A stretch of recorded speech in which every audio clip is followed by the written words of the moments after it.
Welcome back to this episode of Country and Cold Cans Podcast. I'm your host, Logan. I'm Andy. It's been a while since we've had a episode here. It's been kind of hard for us to coordinate schedules. Andy's been on the road. Where are some of the places you've been recently? I've been about everywhere. It's not northwest and northeast, but everywhere else. With this unfortunate coronavirus thing going on, you've been pretty busy.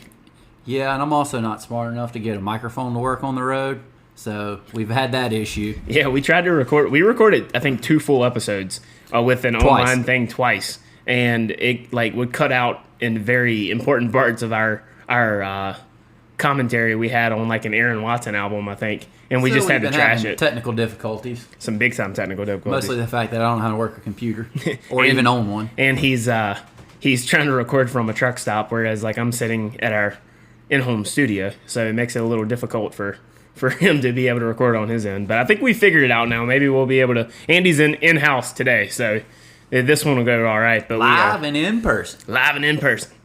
So, yeah, but like I said, with the coronavirus thing going on, it kind of sucks with, obviously the most unfortunate thing with, people getting sick and, the fatalities with it. But I had to wait in line to get into Walmart today. Oh, yeah. It's did they make you wait 6 feet apart from everybody? Well, that's what the sign said.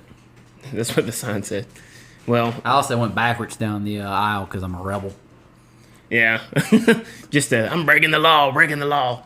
But the coronavirus has impacted pretty much everything around us, as you would expect. But it's also impacted music because not pretty much, all concerts have been postponed or canceled. I know that we had some baller tickets to go see American Aquarium on May 14th. 2 weeks. Yeah, May 14th, I think it was. It was a Thursday night show. It was in the future. Yeah, it was a Thursday night show. We were supposed to see them at the Poorhouse here in Raleigh, North Carolina. And for anyone that hasn't been there, to see a band that's gotten as big as American Aquarium at the Poorhouse, it only holds 300 people. It's been a bit of a badass show. Yeah, it wouldn't have been as badass as the first one we went to there because it was free. Yeah, the first one we went there, so they were headlining 2 years ago at the State Fair. But that's when the hurricane, it too. Kickoff day at Dorton Arena, and that's when the hurricane came through Raleigh and canceled it. But BJ did an impromptu free show at Poorhouse, and that place was packed like a sardine in there. But it was awesome, just straight up roots rock and roll, blood, sweat, and beers.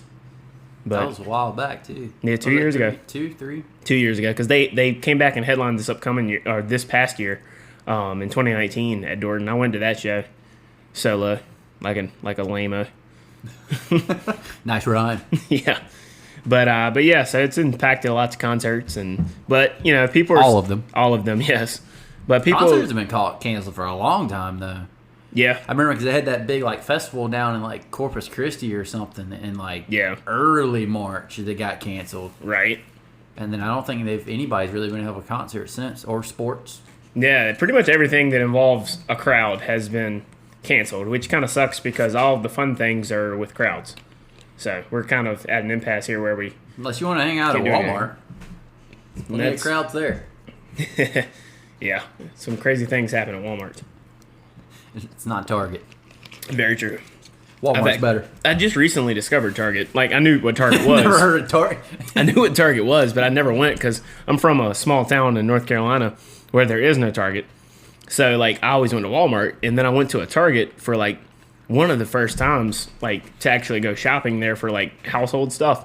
And Target is freaking nice, man. Let's be honest. Target's Parker McCollum. Walmart is Koe Wetzel. Fair enough. They both are good for what they do, but one's a little bit, I guess, when it comes to department stores, one's definitely nicer than the other. But yeah, so... We've had some big releases here recently. I know that Dalton Domino put out his quarantine record, so to speak, a few weeks ago.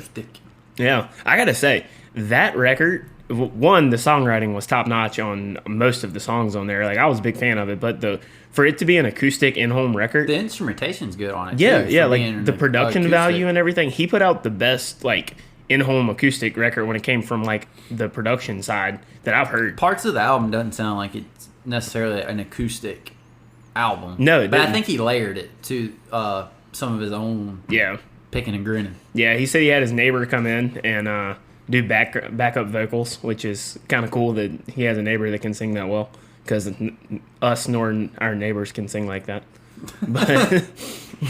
Shoot, I don't even know You should get better neighbors. I don't even know my neighbors. There's 2 people next door, and we've spoken to each other twice. But that's the way it goes. But yeah, that record was good. Like like you and I were talking about that. The back half of that record, I think, the middle part, the middle part. The middle part. Yeah, like whatever it was. Part. The middle third. Yeah, but that's all of it's good. That was a good record. I like the middle third. Yeah. But the big release that has been planned for a long time, that I guess is kind of the main focus of our music roundup here today, because we're going to talk about this album as well as some singles by some artists that we like. We're basically just talking about our favorite stuff that's been released recently. But the big record has been obviously American Aquarium's most recent record, Lamentations, who just dropped yesterday on May 1st. Yep, yesterday was release day. Yeah, release day for that. What is a lamentation? Lamentations, so like... It's a book in the Bible, but it's like when you're going through a real hardship and you're kind of real desperate and everything. It's like tough times, basically. Oh. Yeah, so it's kind of an aptly titled record when you listen to the subject matter. And then actually it's more poignant than ever because of the whole COVID-19 thing going on now. So when he wrote and recorded the record, I'm pretty sure this was not on the back of anybody's mind, but now that this is the reality for all of us, it's very, very aptly described. People have been using tough folks a lot. Yeah. Which he said that he wished he came up with that. Some people apparently were quoting him on that, and he was like, "Yeah, I didn't come up with that, guys." Yeah, but I mean, we'll get into the record here. I really like. What was your favorite song? So start there. Well, before we get in, real quick, before we get into that, we do need to note that Grammy Award-winning producer Shooter Jennings produced it and. I believe in California at his in-house studio. I'm pretty sure it's California. Yeah, it was definitely in California, but they, Shooter's obviously the son of the late country legend Waylon Jennings, but he's definitely a very talented artist and producer in his own right. I think he won a Grammy Award for producing Brandy Clark's record in 2019, maybe. Somebody can fact check me on that, but I believe it was last year. But yeah, but my favorite song. Not what I consider the best song, but my favorite song is definitely Before the Dogwood Blooms. I love the way that record sounds. I love so Dogwood, for people that don't know, is I believe it's the official flower of state of North Carolina. I think it's tree. Or a tree? Dogwood's a tree. Oh, okay. Well, but it has like flower blooms on it. Okay, so that shows what I know about. I'm not sure that it's it kind of looks like a flower, but it's a tree. Idea. It's a tree. I know it's a tree. Dogwood tree. Yeah, it's a tree. Okay. Well, I know that's what I learned that in elementary school. That was a dumb moment right there. Yeah, I learned about dogwoods in elementary school, but I know it's tied to the state of North Carolina, obviously. But it has blooms on it, and they bloom some time during the year. Yeah. But Before the Dogwood Blooms, it's my favorite song because I love the sound of it. I think it's going to be a great live song, but also I think it's by far the best truck driver-ish song that I've ever heard. Because Andy and I were talking about this before. It's not just about I'm driving my 18-wheeler down the road, shifting gears and everything. It kind of has, Andy brought up the point, it kind of has like a Smokey and the Bandit feel almost, because he's a truck driver that said he has a big rig for haul. It's basically for hire. Plot. The second verse is basically the plot of Smokey and the Bandit. He and his wife are... except for he doesn't die at the end of Smokey and the Bandit. Yeah, but he and his wife are going through tough times. They need to make ends meet. They're struggling, which is a common theme throughout Lamentations, but... With Before the Dogwood Blooms, the lines in that really stick out to me, that really made me love it, was like talking about how the rent doesn't pay itself, and he knows deep down that he's above this, but he's old enough to know better, but too young to care, because they got to pay the rent somehow. So he takes cash up front, no questions asked. I like how too is he ties in the opening line, the "Kiss Me Quick, Honey" line, yeah, and then factors in to end the song, yeah, but it uses it in two different. Does it in the senses, intro and outro, yeah, with two different senses. Yeah, with the "Kiss Me Quick, Honey," really I can't stay long. And it also sounds awesome. It's really catchy the way he sings. It really does, and I think that "Before the Dogwood Blooms" is a very catchy hook for the end of the chorus. It means a lot to people that are grew up in North Carolina, or at least it resonates with people from North Carolina. I'm not positive, but I'm fairly sure someone fact me. I believe the dogwood tree is also in the Bible as well. Is it? I'm almost positive that it is something to do in the Bible, the dogwood tree. Right. That would tie back into the Lamentations. That would tie back into that part too. Yeah. What's your favorite song on the record? Before the Dogwood Blooms is my second one. My favorite song is Starts With You. Yeah, I like this song a lot. I did the first verse. The whole song is just, I love it. It's very catchy and also well written. and then it's the whole sound of it and everything. It's another one of those songs. It's an all-around song. If you read our album review we did on our website, oakcitydrifters.com or countryandcoldcans.com, either URL will take you there. It's our most recent article. We did a small write-up on it, and like I said, I think that It Starts With You, The Luckier You Get, and Before the Dogwood Blooms are going to make for great concert songs. They're not too slow. They're up-tempo enough, and they're rock and roll enough that I think it's going to keep the crowd engaged and they're going to be slappers, bangers, and certified twangers, as BJ likes to say. And it's also a good song too. That when you know BJ's past, it's also a good where he's come from song, I guess you would say too, in the way it talks about how he used to be, as he would say, no good scoundrel, I guess. And now he's kind of, he quit drinking and everything, and he's now living a different life, and it's kind of a flashback to his past because it's kind of a happy love song that says nothing positive, really, the entire song. Yeah. Except for the end of the chorus. One thing that I think sticks out to me about that song too, that is in the second verse that describes me. Like, I love to talk about bummer jams, how much I love sad songs, and like the lines where he's talking about, she asked him, who is it that hurt you so bad? And he's like, well, the sad songs make me happy. Like, that describes how I feel about a lot of music, because like I've said before, the appeal of sad songs is being sad is the most real human emotion that all of us has felt, and it's definitely something that it hits you in the gut more than just hey, we're getting drunk on a tailgate drinking out of the Dixie cup, girl and her Daisy Dukes, like the fake idea of what country music is for people that live in suburbia. And the other thing too that he uses in I believe it's one of the verses, is the flying reference. That's one of my favorite references that people use, whether it to be like the learning to fly type reference or the falling so long that thought you were flying reference. That's one of my favorite lines for someone to use. Analogy, I guess. Is that right? Sure. Is that an analogy? Whatever that is. But whatever that is in a song, that's one of my favorites to be used. And I like the way that he used it in there. It was a little different than normal. One thing that really stuck out to me about this record, too, this was probably one of the first times, I think, you could maybe make the argument a little bit about Things Change, but more so in this record. For the first time with a full band American Aquarium record, almost all of the songs, or most of the songs, are not necessarily autobiographical. They're more actually, some of them are based on emotions and stuff that he may have gone through or felt and gone through, experiences he's gone through, but there's like more fictional story and narrative that ties into things that are loosely based on something he or someone he knows has gone through. If you look at the past discography of American Aquarium that a lot of the fans became used to, is they were snapshots of things that BJ had gone through when he was younger, partying all the time, and when, as he would say, was like he had fun, but at the same time he wasn't really happy. Whereas like now, it's obviously that he's more mature, he's happy. This is a very mature record. The vocals are different too from the older stuff. It's more of he's the angry kind of yelling type singing. Yeah. Where this is a lot more of a melodic type singing from him, which is a little bit new. Things Change had it a little bit, but that's kind of a newer thing that changes with, like what you said, the space that he is in. Yeah, and with this record, you can definitely see that it's a continuation of the songwriting progression for BJ from the last record with Things Change, because Saving Country Music kind of succinctly summarized that Things Change. BJ's always been a good to great songwriter, but Things Change was where he kind of took the next step and kind of like put him in the upper echelon of roots music songwriters. And I think this record really solidified that it wasn't a flash in the pan of him being one of the elite songwriters.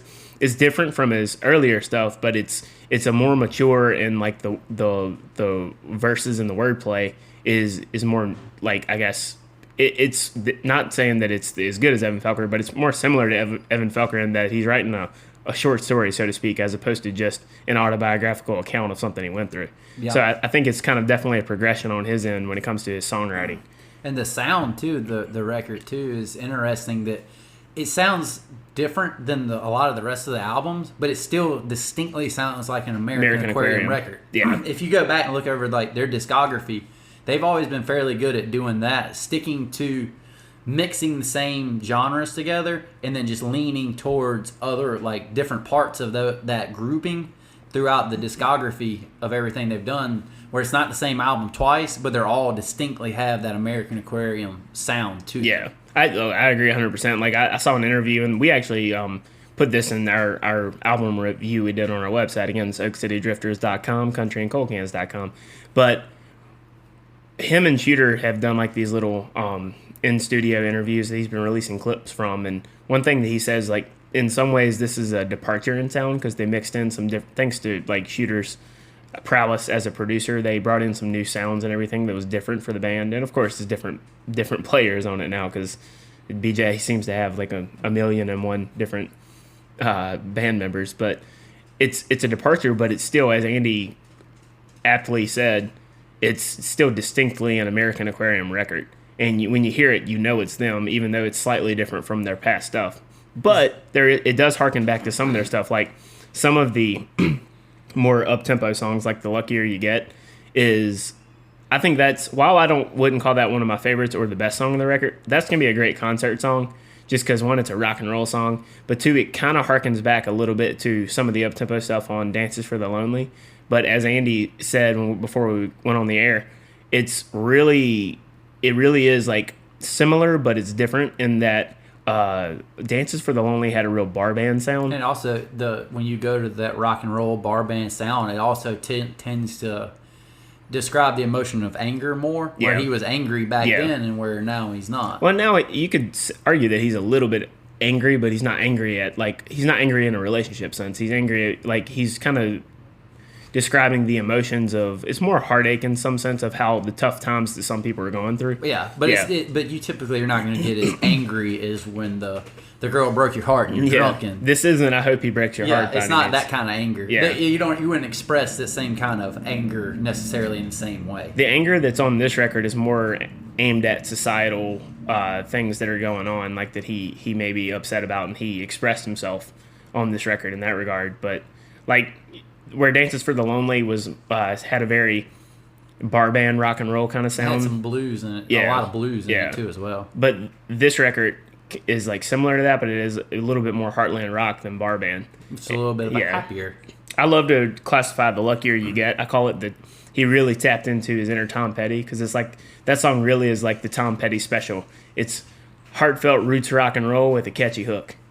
Who ever thought you describe an American Aquarium sound as happy? Yeah, well, it's definitely not happy. They're all sad songs, pretty much. I don't even know if there is well, The Long Haul is not a sad song, so to speak. That's probably the only one. Yeah. Well, yeah, that's the only one looking at the track list. I wouldn't know that you would say that, like, Brightleaf and Burley and Better South are really sad. They're more so of a... I think that Brightleaf and Burley could be... Yeah, you might be right about that, because if I'm not mistaken, that one's like current about affairs issues, I guess you would sort of say. Yeah. With the Better South, it's one of those things that I really like the way that song sounds, and like whether or not some people may agree with some aspects of it's another thing. Like, my whole thing about that is I will always say that if an artist feels like they want to get somewhat political with social issues, they should do it, just because it'd be kind of hypocritical for us, where we have a podcast and a website where we talk about our opinions, to tell them to suppress their opinions just to make the masses happy. But at the same time, as Andy and I would say, we don't care if it's left wing, right wing, center. We don't really give a shit. We're not the biggest fans of political songs of all stripes. Like, whether it doesn't matter if it's BJ or Jason Isbell singing from a left wing bent, or if it's John Rich riding in on a bald eagle with the American flag. It's kind of like doing his America songs. Actually, use what I'm BJ, just not a fan of it. The description BJ used about what he said when he covered that Toby Keith song, should have been a cowboy. What he wrote about Toby Keith. I kind of feel the same way. I feel the exact about same Toby way. Keith, but the songs that kind of like Brightleaf and Burley and Better South, it's kind of the same to me. Yeah, and it's not necessarily that we're disagreeing with all of it. It's just not my wheelhouse. Yeah, it's not that we're necessarily that we're disagreeing with all the elements of the song by any means. It's just I don't really like political songs, whether it's Toby Keith singing about a boot in your ass and America that Red, White, and Blue song, or whether it's Jason Isbell singing about how bad things are now because of Trump or whatever. Like, I just am not a big fan of political songs. But as a disclaimer, Country and Cold Can staff, we're not a shut up and sing kind of people. If they want to do it, we're all for it. Well, we just may not enjoy those songs as much as others. It's when you have but it comes down to, I don't give a shit about people's political opinions. That's what it comes down to. I like emotion in songs, and then just to me, that more of a personal issues versus a larger scale Yeah. issue, you're not as emotional about those issues. Whereas you take like Tennessee, like Tennessee versus like Better South, you're going to be a lot more intimately emotional about Tennessee. It's more personal. Yeah. Whereas the broader, grander issues, you're not going to just be as personally emotional over it. Doesn't mean that you're not passionate about it. It's just a different kind of emotion. This is not a scientific poll by any means because it's Twitter, but we did a little Twitter polling of our followers. You mean that's not total fact? Yeah, man, apparently. But tell people that. They'll go crazy because people need to remember Twitter is not real life. It's a bird. But we did a little polling on social media of our followers, and most of the people kind of fall where we are. Like, there are some people that love political songs. They take it as a battle cry, and that's good for them. There are some people, another minority of that think that they hate them, but they only hate them because they disagree with the topic that the artist is covering.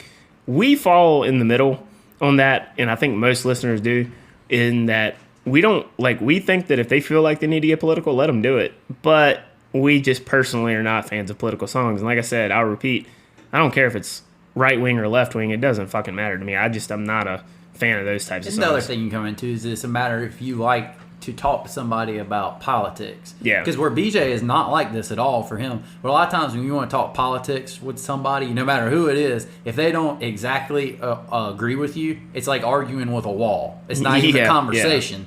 They're just stating what they think to you and not listening. But BJ's not like that. BJ's actually talked about this in concert. He's like, he's all about discussions, but when a discussion devolves into an argument, that's where it kind of loses any type of semblance of civil discussion, and that's when things get. And that's real how bad. most people are. And I just don't want to talk about it at all because I don't want to talk about it. I don't want to argue with anybody. I just don't want to do it. Yeah, and look, we all have our opinions. I mean, it's like an asshole. Everybody has one.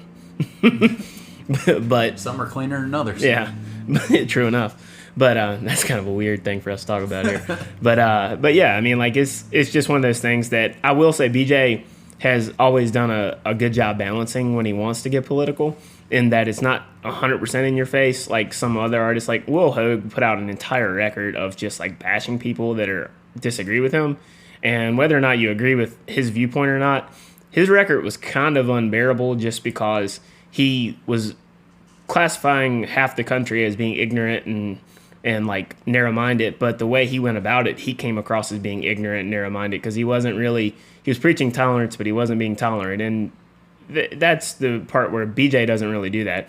You know where he stands, but at the same time, he doesn't alienate half his listener base when he does it. And BJ even said in a recent interview that he knew he wanted to put some political elements on the song, but he knew that he couldn't write 10 political songs because people wanted to go to the concert and listen to rock and roll music, and half his fan base is probably not all in line with him on some things. But I guess that's enough political talk for us. And too, it's like what he said too, which would narrow to a lot of these things is he said in one of his live streams too that certain albums and certain songs are just not going to be for you. Yeah, that's true. Maybe the next one will be. Yeah, Catch exactly. you next time around. Yeah, I mean that's fine. Like the people that will stop listening to an artist because they put some of their personal opinions are just being narrow-minded or themselves. Even like sound wise or anything, like where people keep saying this band's lost its sound. Reference that in the long haul. So he said that. I mean, hey, maybe these albums aren't for you. Maybe we'll catch you next time around. Exactly. So I mean, but like we said, when it comes to like, we think that Brightleaf and Briley is actually a decent song. It sounds great.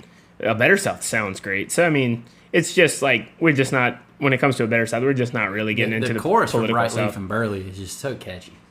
Yeah, it is. Like, we get low down, we get so high as a kite. That's the one thing that I think why that song I think is better than Better South is just because the way he sings it. I ain't gonna lie to you. I love the chorus of Better South. I like the way that sounds. I love the chorus of it. Like the instrumentation on it. Yeah. But the vocals on Brightleaf and Burley are just so catchy, and the way he just does it, I don't know. It's different too for him because he doesn't do a lot of the different sounding vocals. He kind of stays in a narrow pocket, and then when he does a low down and brings up, that's a little different for him. Yeah, because I mean, BJ's not the most talented vocalist. He's one of the elite songwriters and has a great band behind him. But when it comes to sheer vocal ability, it's not always there. But like you said, not everybody has all three tools. They're the unicorns.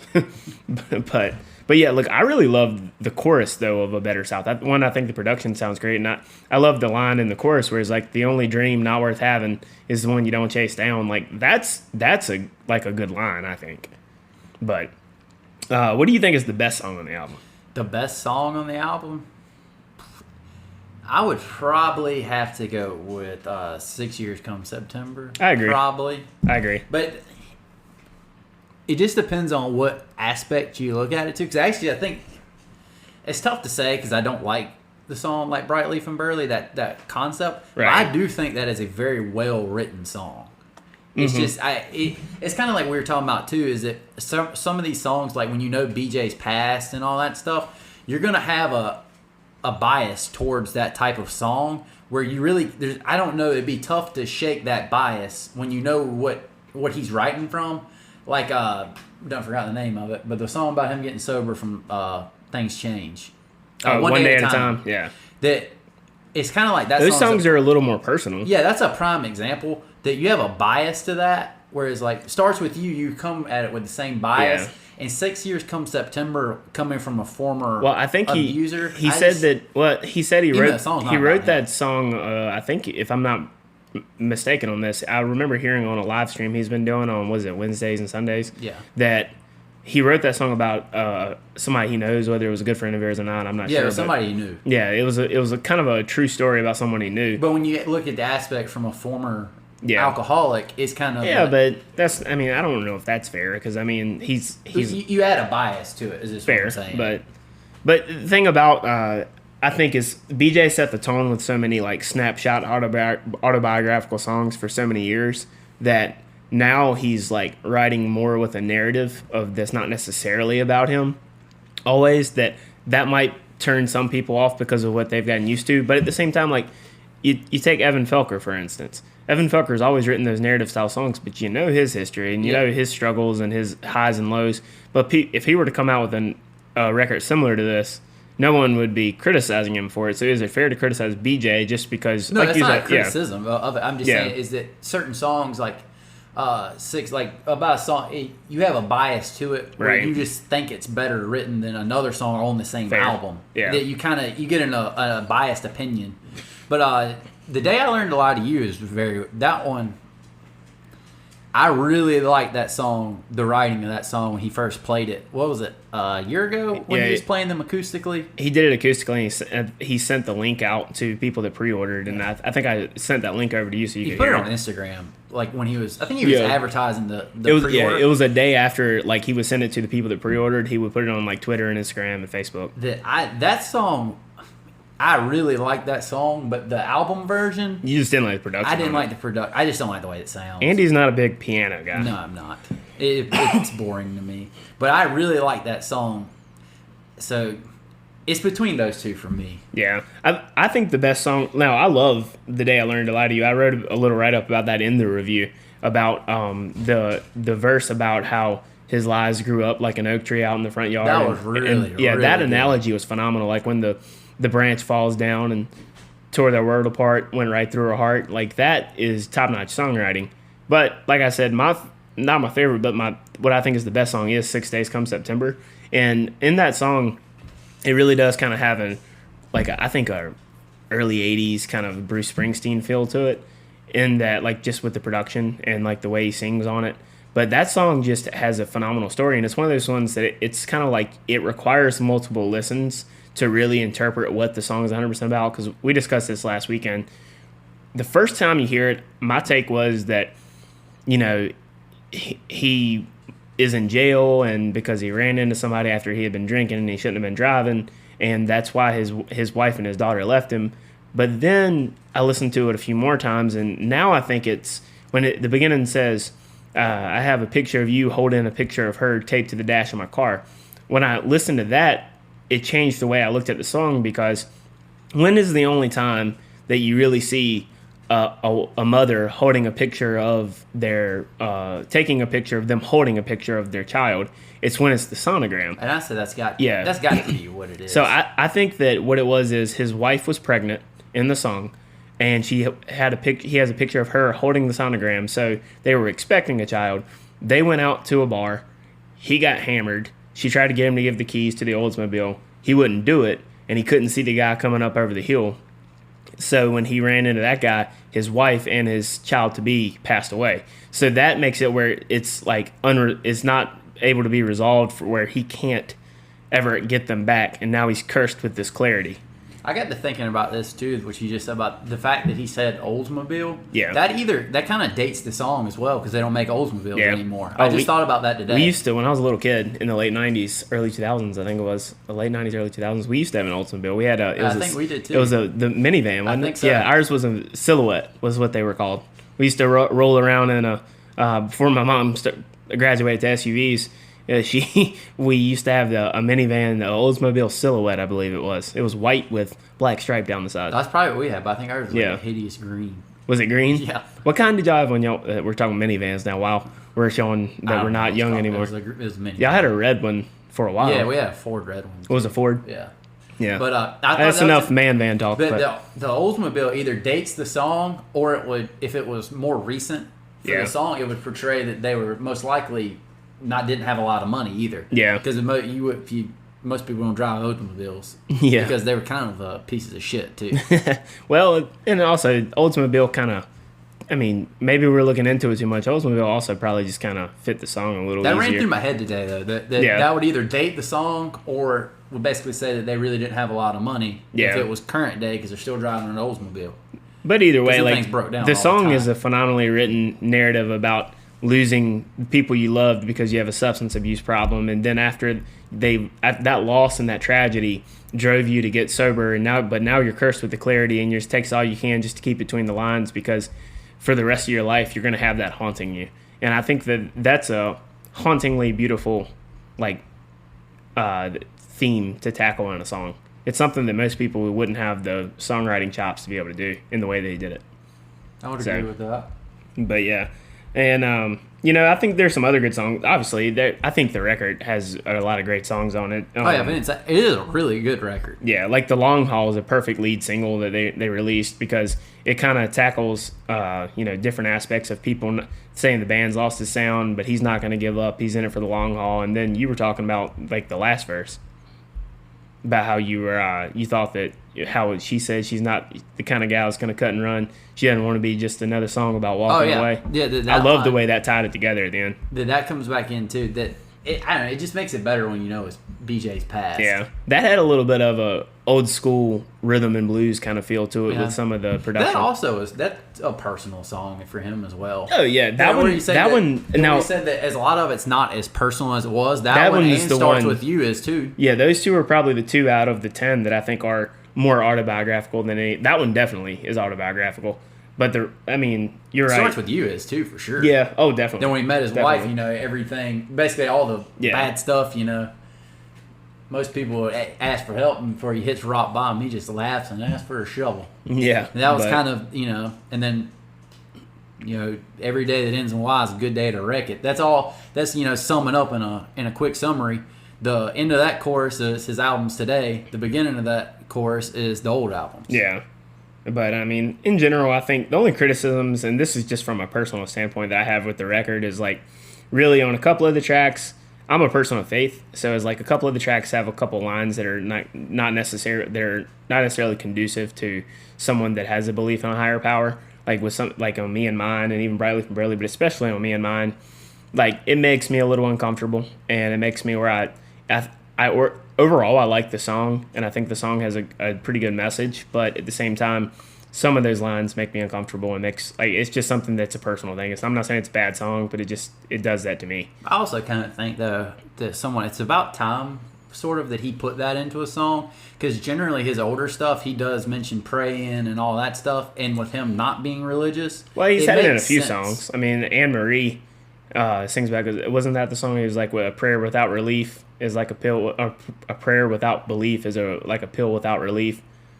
Because he's had some mentions here and there, but everybody knows that BJ's not a religious guy. But most of his songs a lot of the ones when he did mention stuff, he would mention He had a song on Things Change that kind of talked about it too. It was like, but that was the last album. It's more of a. It makes sense for him to lean a little bit more that way than the other way. Look, and that's his perspective. I mean, it just me personally, I don't necessarily subscribe to his belief system when it comes to faith. So it's like when things are kind of like, I'm not saying necessarily anti-faith, but when things kind of like are a little bit against that, it does make me uncomfortable. But that's just a personal thing. Yeah. I'm not saying it doesn't make the record bad and. Because that's like with Me and Mine, that part of Me and Mine, and I do not like the sound of Me and Mine. That's not my wheelhouse. That it kind of just loses me. And I think that song's well written and everything, but it just the sound of it, and then is what. Now I love the chorus to Me and Mine. These Lamentations. Some of the choruses are fine, but when the first verse to me, that type like Me and Mine, and the day I learned to lie to you, that it's just not my type of sound, and it sounds so boring to me. Right. I can't keep my thought process on listening to the words. One observation I have about like when it comes to you listening to songs, if a song's gonna be slow and kind of like plodding along like that, it probably needs to be acoustic for you or it's got to have like the sound like Tennessee, because that's a really sad song, or Hurricane. That kind of sound to it. It's got the like a whining pedal steel in there will keep my interest, but it keeps the same kind of sound. I say this every time. Pedal steel guitar is my favorite instrument in the entire world because there is no other instrument that can emote like a human voice or even make you feel the human emotions with the pitch changes and the whining of the pedal steel guitar. But I'll get off my soapbox about pedal steel. But that's just kind of for me to a certain few of the songs. The sound wise loses me, but I tend to lean rock and roll or a loud fiddle or typically rock and roll and loud is typically the way I lean. Rock and roll or extremely country with a fiddle, or very bluesy, like Flatland, or very bluesy too. Or very bluesy. I'm not a big blues guy. I like blues. I know. And to me, well, you like Steve, or wasn't it you that's like Stevie Ray Vaughan a lot? Yeah. Yeah. See, I can't get into him. I recognize his talent, and I objectively can say he's very talented. But it's just like it doesn't do anything for me. And too, like BJ's voice to me kind of has that Memphis blues type, a little bit roughness in it. Yeah. Where which is funny because if you listen to his first record, he didn't have that. I wonder if that's just him learning his range with singing, or if it's just years of substance abuse that is kind of taking a toll. Dances for the Lonely too. That type. You don't promise I don't have COVID. I'm just coughing because you don't hear it as much in this album as you did the rest of them. Yeah. That he's kind of his voice did change a little bit in that sense. But, in summary, like we actually really like the record. I think it's a phenomenal record, start to finish. Few things here and there that I may not love about it, but that's with any record. There's no record I've ever listened to that doesn't have a song that I don't skip. So, like, there's very few. Very, very few. I'm hard pressed to name one. It's very difficult to make an entirely great album. It is. Like, I don't think we've ever said that on the podcast before. Yeah. But that you might have 7 great songs, but 3 are not going to be good out of 10. Yeah. That's only a 70% and it's not that album. It's not that they're bad songs. They just don't live up to the rest relative it's tough to make a... When you reach a certain high with one song and then you listen to another song that doesn't meet that expectation, it's tough to really, like, consider that song as good. And I think that's kind of like, while they're all good songs, I think that some of the songs just didn't reach the highs that the high song or the best songs did. So it's like we kind of get a little bit judgmental in some respect for that. But I find myself doing that when you look at times you make the highs outweigh the lows type deal on an album. But some of the ways when you really look at the great albums, each song is just a number. Yeah, it only counts for 10% of the album. True. No matter if you have a 110 song album, 10% is all that. 110 song album. I was going to say 100%, and then I went to 10. Just mixed it together. But switching gears a little bit, we're big fans of Lamentations. Think it's a good record. You should go buy it, stream it, whatever, however you consume music, or do both. But switching gears a little bit, there's also been some pretty good singles that have been released by other artists here in our music roundup. Like, for instance, Kip Moore released I consider it a really good song. I love the rolling melody it has in Southpaw. Yeah.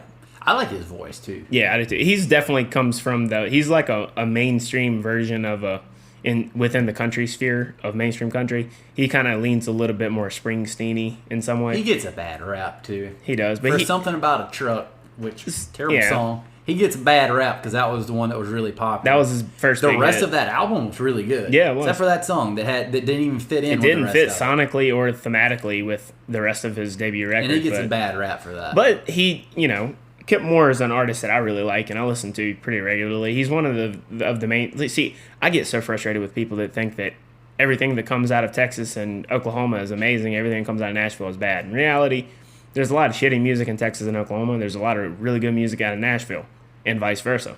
You just kind of have to sift through the bad and get to the good. Where is Kip Moore?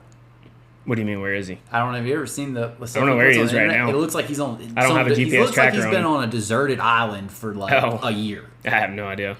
But You seen that? He's from Georgia, if that's what you're asking. But He's not in Georgia. That can't be Georgia. No. I don't know if he lives in Georgia. I I mean, this guy looks like he's on a deserted island with 10 people in a cabin. I don't really keep tabs of his personal life, so I can't tell you where he is at this very moment or where he's been living. But It's a little strange. He's different in that sense. He lives kind of like a hippie. Well, he is a little bit of a hippie compared to he's a little bit left of center of a lot of mainstream people. That guy I don't think would ever really fit into the country genre because he's not country. He's not country. He's a hippie, basically. Well, 25 years ago, he wouldn't be a country artist. He'd be a rock artist. Yeah. But we talked about this ad nauseum and off the podcast and a little bit on the podcast. Like, mainstream rock as a commercial platform is really kind of dead. When you have Imagine Dragons winning Grammy Award a few years ago for Best Rock Album, you know you're kind of crap out of luck. So, but, anyway, Southpaw's worth spinning a few times. It's, it's kind of almost a narrative song about how he could have been a southpaw, like in the outlaw kind of thing, with like in the old west. So it's definitely it's a fun song. Writing it's a little style different. Too. Yeah. It's a little different. Sounds good. Yeah, it fits within the Kip Moore intriguing. discography. Yeah, but definitely if you're an independent fan, give Kip Moore a listen. And don't go in thinking that you're gonna have Evan Felker style music because it's different. That doesn't make it bad. It's just different.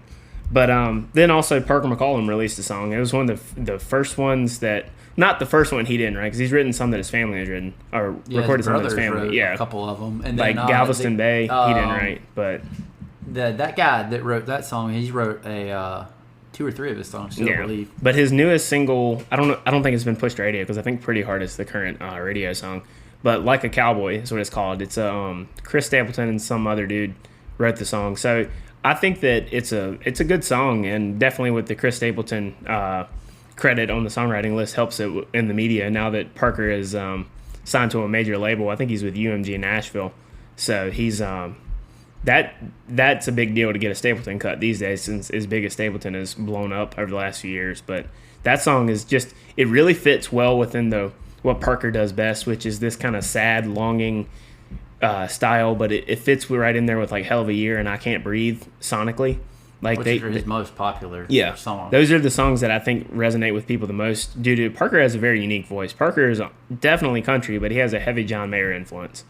So like I've always kind of likened him to being a country mix with a little bit of John Mayer sound, because I mean he's a big Mayer fan. His voice sounds like somebody that would sing pop music. Yeah, it does. It's just how he sounds. Yeah, because he has a unique voice though. That. He has a unique voice. Sounds good. And we think Parker is going to blow up because, objectively speaking, Parker is a good-looking dude. So the women love him, and I see a lot of females that I know that are not really normally listening to Texas artists, but they love Parker McCollum. So I think that he's going to blow up with that demographic, which will help him in the mainstream. Yeah, I've noticed that as well. So, but Like a Cowboy is kind of one of those songs that, it's about, one of those relationships where he is always going to feel the need to kind of, leave. Yeah, which is basically all the other songs that he has. Yeah, he has a lot of songs like that. I don't know what that means for Halle Ray Light, but we'll see. Isn't Good Night Halle Ray Light about leaving her? Yeah, but I don't think it's about leaving her for good. I think it's just about him having to get on the road. He sings about loving being on the road all the time, because what's that line in one of his songs where he's just like, when I'm at home, I'm missing the road. When I'm on the road, I'm missing home. Yeah. So I Can't Breathe. Yeah, because Parker's a relatively young guy. He's like 27, 28 years old. He's been living. Or he's on that midnight train back to Austin with that cocaine. Yeah. So, that's a good song. Definitely worth going to check out. And then sticking within the mainstream before we pivot over to one of our favorites, Koe Wetzel. In the mainstream, Morgan Wallen can be hit or miss for independent fans. Well, independent fans hate him, but girls love him in the mainstream. But Morgan Wallen, I'm actually a fan of. I can't explain why I'm a fan of some of this stuff, but I think he actually is a clever songwriter. And if he really honed in on some of the stuff he does, like he could put out some really solid music. He has a very unique voice. I like his voice. Yeah, his voice is and his debut record had a handful of really good songs on it that were very coyly written, like Happy Hour. His like, it's happy hour and I'm happy hours is done. Like that's kind of a cool, like it kind of harkens back to that 90s kind of country wordplay. But his newest song, More Than My Hometown, I will say that I think they did a good job of bringing his voice out. They cleaned up his voice a little bit, as Grady Smith would say, on his debut record. But he has kind of this growl in his voice. Sometimes it's kind of unique to him versus a lot of people in the mainstream. And I think that they did a good job of putting that front and center, even if the production is a bit bland, so to speak. It's a little bit vanilla, but it's not bad. But that song is just basically about, he loves this woman, but he's not willing to chase her all over the country. She wants to move and go into bigger things. It kind of really ties it up perfectly at the very end of that song where it says that, she wants a house on the hills. He doesn't want a house in the hills. He wants one. How does it say it? I want to listen to half the song. He wants a house in the hills, not in them. And, he's a gas station cup of coffee every morning. His heart's stuck in these streets like a train track. It's basically he loves her, and it's a little bit listy. But he loves his hometown more. He just can't, well, it's not, it's the metaphor it uses, but it's not, he can't uproot himself and change who he is for her just because she wants to travel around the country. So yeah, he lost me on that part. But that's reality for a lot of relationships. That's reality for a lot of people. But yeah, like you live your life. That song so unrelates to me that I really don't even understand what he's even talking about. But I know I'm probably the anomaly on Andy, that, as we've covered ad nauseum on here, he's a truck driver, so he lives his life in a 6x6 truck most of the time on the road. I don't know how big it is. Yeah, I stay put in North Carolina, and he's all over the country. So Andy can't relate to songs about a love for a particular place that makes you not want to leave. Like, I get that. I love Raleigh, North Carolina, and I intend on staying here the rest of my days until I can retire at the beach and ride around my golf cart all day. But that song was a no for me. What, More Than My Hometown? Yeah. Well, you also sometimes can not like people just because they're in the mainstream. Well, the words to it didn't even make sense to me, but that's just me. You didn't relate to the theme of the song. I unrelate to it so much that it doesn't even make sense to me. Right. But that's not for me. I like the song. I think it's worth listening to. It's not going to be something that you're going to spend all the time, but it's definitely worth. It's a great tailgate song, if you want to say that. Like if you're into that kind of thing.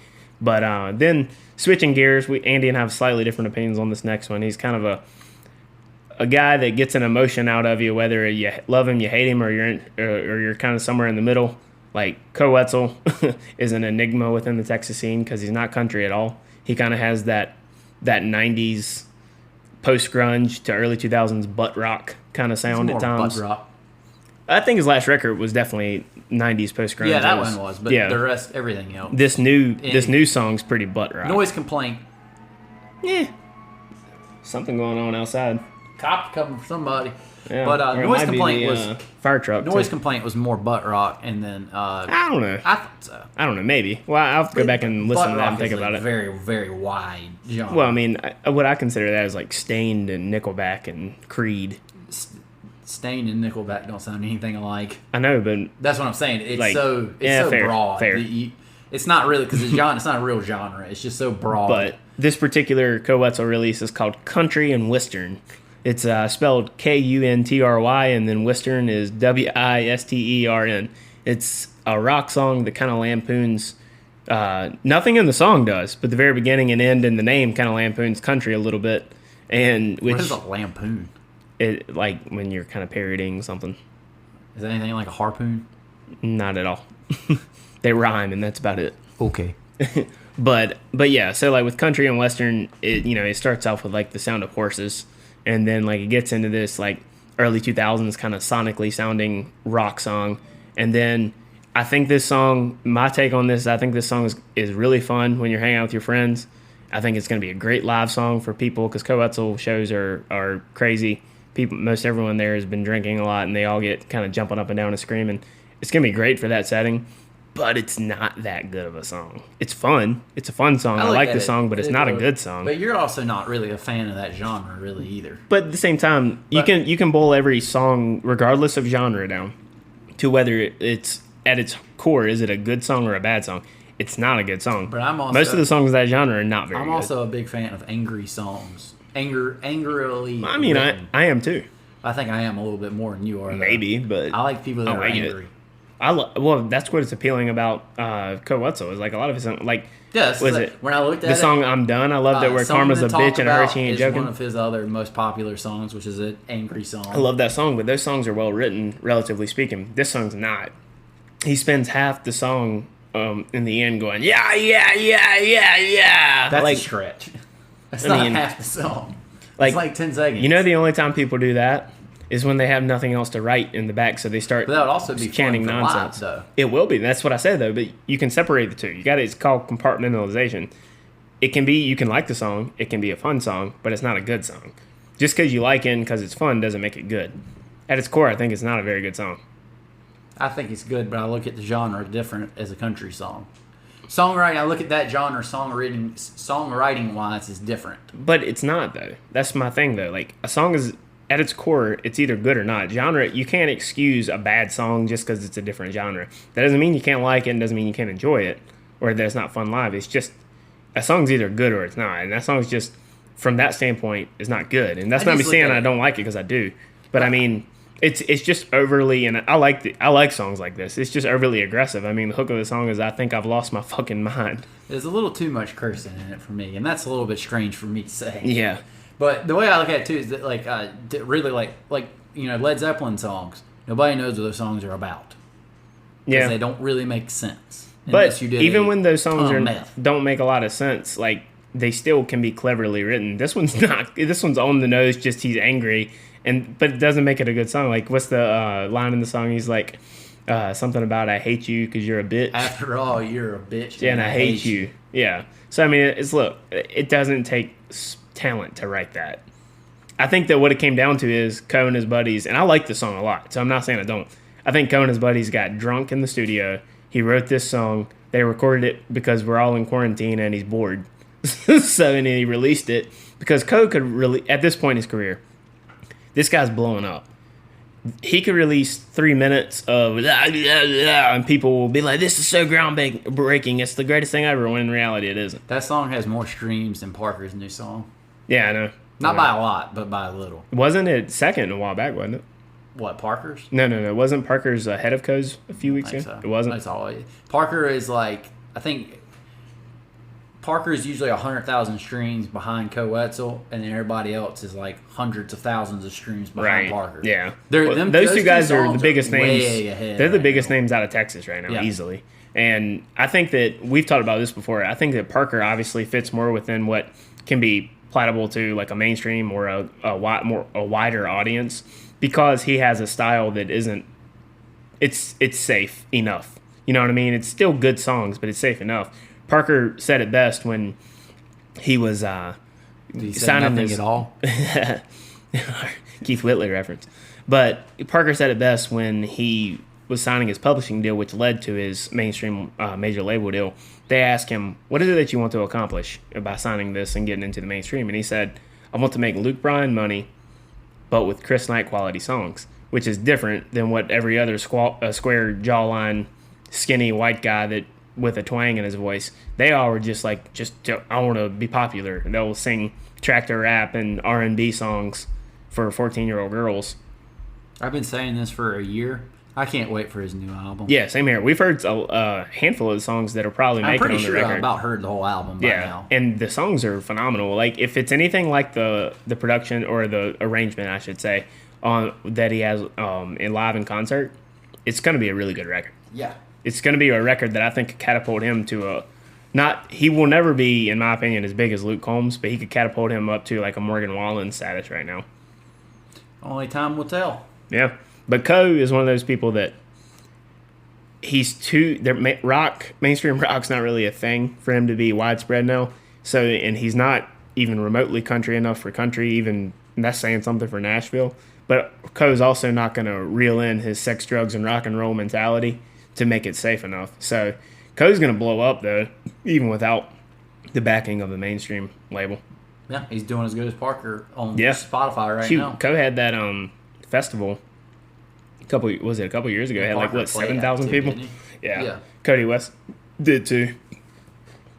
But yeah, I mean, those are kind of the songs we had planned to discuss in our music roundup today. I'm thinking we a lot of probably good gone music. long enough. Yeah, we did. I think we might have been going. We went a little longer than we normally do, but there was a lot to talk about, and we haven't had a show in a while. So, but yeah, I mean, check out Lamentations, check out Parker Koe, check out Kip, and if you don't live your life on the road, check out Morgan Wallen, his new song. Some of his songs are not always great, but yeah. But yeah, I think that'll wrap up for this. We have a tea time here in about 45 minutes. So that's it for this episode of Country and Cold Cans. I'm your host, Logan. And I'm Andy. And we'll see you next time.